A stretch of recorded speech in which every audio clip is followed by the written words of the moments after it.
Welcome on in, everyone. I am the Gingerbeerdman. I'm back again with another Dead by Daylight update. We got a lot to talk about, so I'm gonna get rolling and get trolling through all of this stuff. Login reward: 100 Rift, 50 blood points. Error. Yeah, this is live. This is today, 5/27. This is while the event is going on. An error. The login reward does work, though, for the clothes. You can get those. They're also in there. The broadcast is going on right now. They have some of the outfits from the older Dead by Daylight times in there. You get a login reward, double XP for every match right now from May 27th to June 3rd.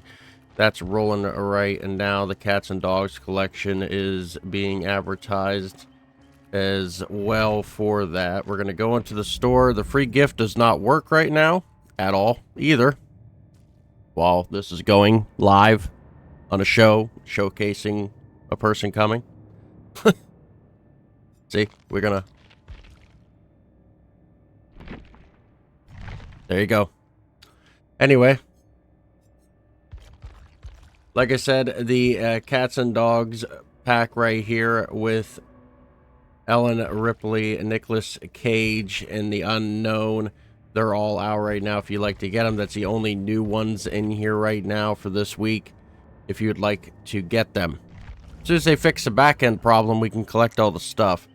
I'm going to go in to, it don't matter which one I pick, and we're going to do the Shrine of the Week. We're going to get that out of the way, and then we're going to go to all the patch notes, and there's a lot. There's a lot of stuff to talk about in there. It's going to take up the whole entire video.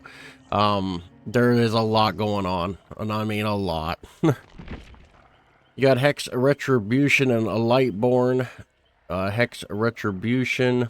Any survivor interacting with a doll totem or hex totem will suffer from the oblivious status effect for 45 seconds. Any hex totem is removed, including this one. Auroras of all survivors are revealed for 15 seconds. And then Lightborn, you are immune to blindness caused by flashlight, firecrackers, flashbangs, and blast mines. Survivors that attempt to blind you have the Aurora revealed for 10 seconds.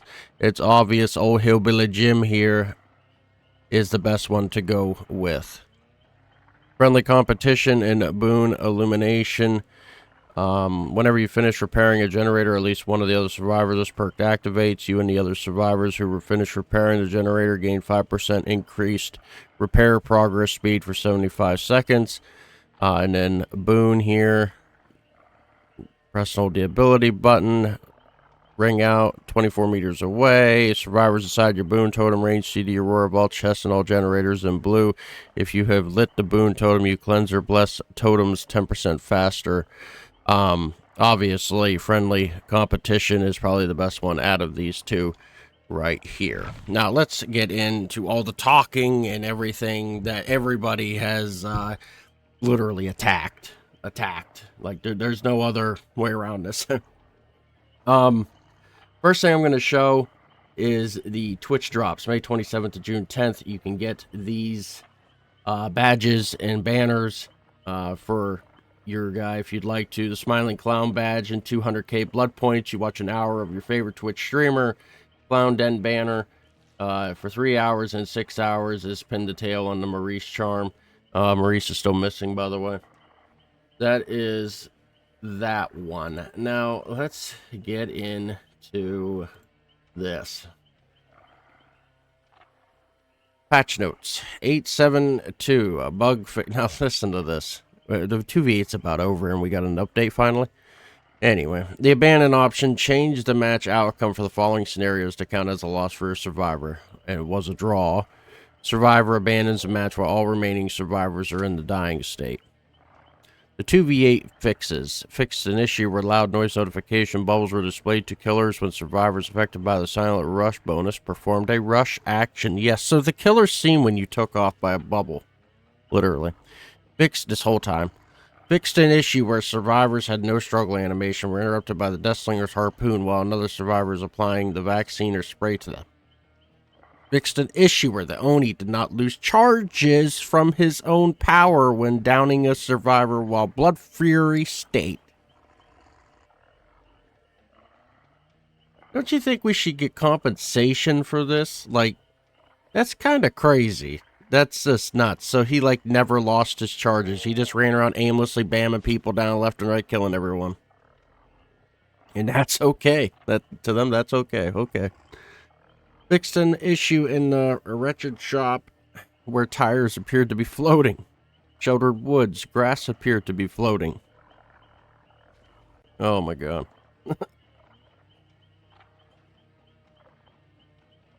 Audio. Fixed an issue, incorrect sound effects played when walking on some metal stairs in the game map. Fixed an issue where the Oni's cleaning weapon sound effects were out of sync with the animation. Characters. Fixed an issue that caused survivors to get stuck inside pallets when interrupted by the ghoul's leap. Fixed an issue where the ghoul could launch himself at a faster speed after using his second dash immediately after the first one. Tentatively fixed an issue where survivors were temporarily stuck in an animation where dropping a pallet during the ghoul's grab. Fixed an issue where survivors could be prevented from performing most interactions if the ghoul was stunned at the same time as the leap. Hit a survivor. Fixed an issue where the Demogorgon would become invisible after traversing through a portal. Fixed an issue that caused the killer instinct to be missed. None of these people were inactivated, by the way. None of them were kill switched. This was live running all this time. When the artist launched a crow through a locker and survived hiding inside. Yes. Fixed an issue that caused killer instinct to be missing when the artist launched a crow through a locker with a survivor hiding inside. Fixed an issue that caused the Nemesis tentacle strike to pass through certain walls and objects. You notice all this was happening during the 2v8? Anyway. Fixed an issue in the underground complex map where the hook would spawn in front of the door. Fixed an issue in the Arosa's resting place map where a character would clip through the top of the lockers when exiting. Fixed an issue in the Temple of Purgation map. Jesus. I almost said purgatory. Where characters would clip through the top of the lockers when exiting. Fixed an issue at Father Campbell's chapel map where killers would land on top of a pallet. Fixed an issue in Dead Dog Saloon map that caused flickering on the ground texture. Mount Ormond Resort that caused the seam on the floor in the main building to appear, where the player was able to walk out of bounds through the exit gate while using a gamepad. Perks fixed an issue where the entity blocker was not seen in the generator aurora caused by deja vu. For these perks anyway, perks fixes. Fixed an issue where camaraderie could be reactivated by survivors after it deactivated. And quest fixed an issue that caused earned blood points quests not progress after their abandoning a trial as a survivor. Fixed an issue with a 2v8 kill survivors quest where it was not progress when survivors were sacrificed in cages. Fixed an issue where players could not compete or complete the Mad Skills challenge. And this is just UI fixes. That's one. I know, a lot of that is complete BS. A lot of it is bad, really bad, to the fact that I would think most of this stuff, you should get some blood point compensation or something, because that's unlimited ability for the Oni during the whole 2v8 event. Like, that's crazy. We got, what, 2 days left? Like, come on. Like, that's crazy to me. Anyway. You guys have to let me know down below what you feel about all that. But we're going to get even more deeper now. Now we're going to jump to the PTB. The PTB begins today. And what's in that? What I've literally been talking about for a long, long time. New features. The Going Next Prevention. Added a system to identify whether a survivor's sacrifice is an intentional attempt at going next. If a player is identified as intentionally going next, they will receive a disconnection penalty point. Remove the option to self-unhook on first hook stage unless you have one of the following equipped. Slippery Meat perk, Up the Ante perk, a luck offering. Added. Unlocks the ability to attempt to unhook yourself effect to luck offerings. Survivors are no longer instantly killed after 2 struggle skill checks pass without any input. Yes, it's finally here. It is finally here. So get ready. Extreme hiding update. Updated AFK detection system. Reminder, if a player is considered AFK, crows will gradually begin spawning above the survivor, beginning with 1 and capping at 3. Once a survivor has 3 crows following them, they lose collusion with other players. Blood spending improvements. Now you can pretty much jump whatever level you want and just level up to that level. But here's the kicker, people. Watch this video. You see a problem here? I do. What'd you get? Did you get anything? How do you know? What'd you get for all those 50 levels? I want to know what you unlocked. You writing down everything, all the numbers of everything you have in your inventory? Because I don't know what you got. There's a problem here. I'm not using that. Dude, kudos to anybody who does use this, because I want to know what I got. I want a list of stuff that I got. I want to know, like, I don't know, 20 med kit, 50, you know what I mean? Like, I want a number of how much I got, or what I got. I want a list, or something. I'm not using that system. I want to know what I get. I want to know you're not screwing me, and just taking all the blood points and just putting my levels up and not giving me anything. I want to know. And there's got to be other people who exactly feel that same way. I want to know what I get. That's not something I want to do. I'm not interested. Not interested. Mori update. This is crazy here. This, then I'm a killer, man. Updated the Mori system so that it can now also be activated when 2 or more survivors are dead and the following occurs. The second to the last survivor is hooked or in a struggle phase. The final survivor is in one of the following states: healthy, injured, or dying. Dev note, with this change, killers will be able to activate their Mori earlier, so long as victory is assured, removing the need to wait for any hooked survivors to be sacrificed. This will let players on both sides get back into the action sooner. AKA, you could literally kill the last 2 people.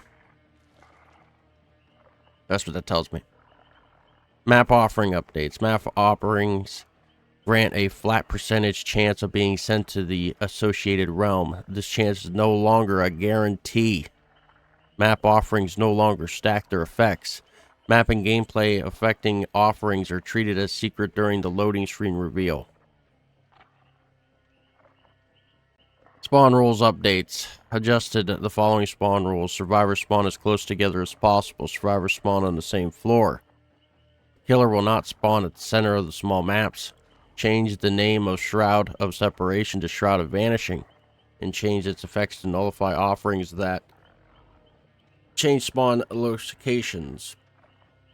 So this is telling me automatically that when you start a Dead by Daylight game, get the hell out of Dodge. Because if you don't, like I'll use myself as an example. Obviously, anybody that's watched the channel here, I use the Hillbilly 24/7. I use Lethal Pursuer. If you are all together and I'm flying at you with the chainsaw, I guarantee one of you is going down. And if you're all together, I could just keep going and knocking you all down.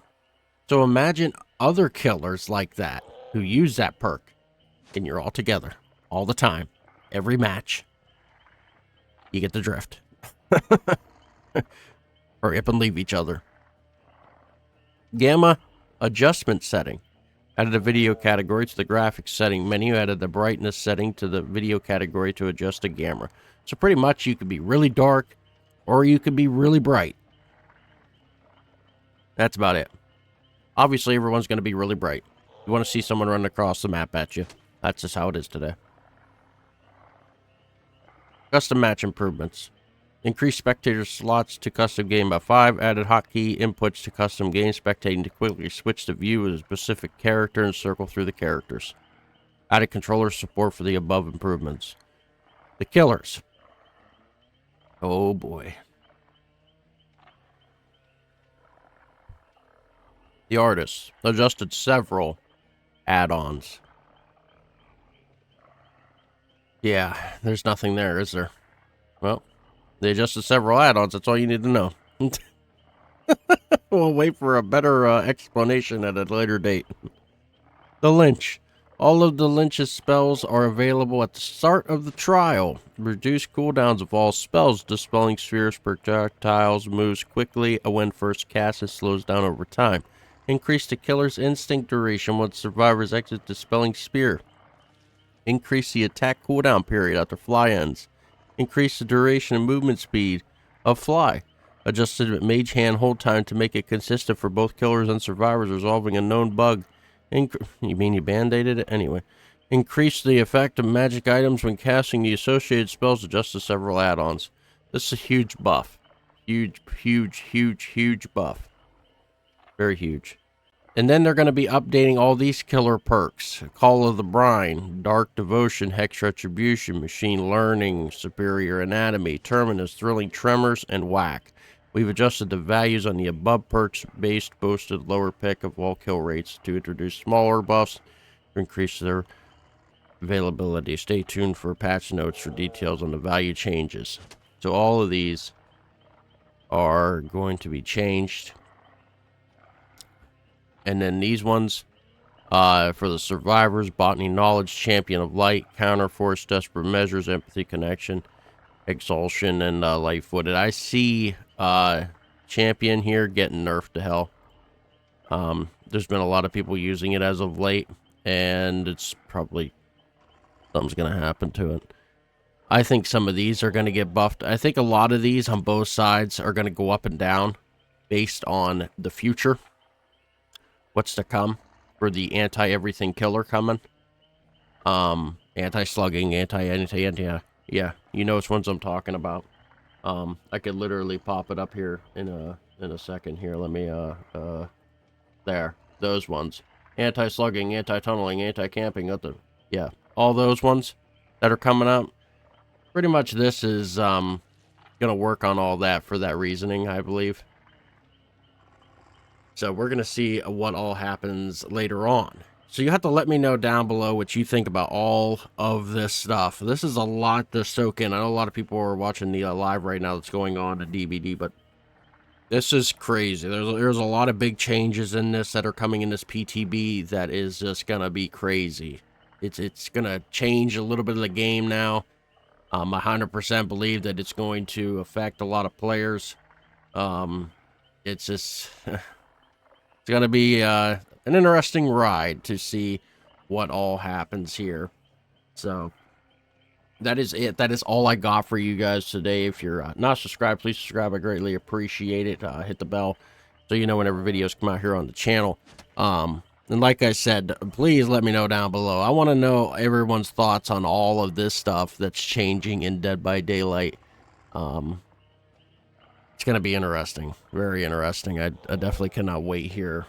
Everyone's talking about Springtrap, and I'm over here like the whole game mechanics are about to change, and you're worried about the killer.